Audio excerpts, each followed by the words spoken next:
Ю-15 на Ботев Враца приключи лагера в Сливен с загуба. Момчетата на треньора Лукан Луканов отстъпиха с 2-0 на връстниците си от Черно море Варна. Попаденията на моряците паднаха в 65-та и 70-та минути. Врачани имаха също две възможности да отбележат гол след удари на Георги Георгиев и на Ивайло Тодоров, но късметът не бе на тяхна страна.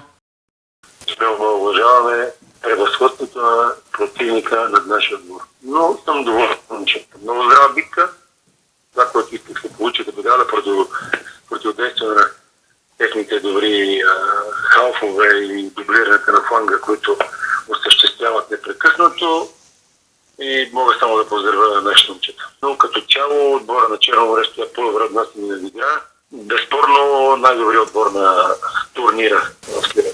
Това бе последна проверка на врачани по време на лагера в Сливен, организиран от Българският футболен съюз. Равносметката от контролите е 2 загуби и 1 победа. Утре тимът на Ботев се прибира във Враца и ще продължи подготовка в домашни условия. До старта на първенството в елитната група до 15 години в зона Велико Търново, момчетата на Лукан Луканов ще изиграят поне още 2 контролни срещи. На този етап са договорени мачове с отборите на Бдин Видин и Чавдар Етрополе.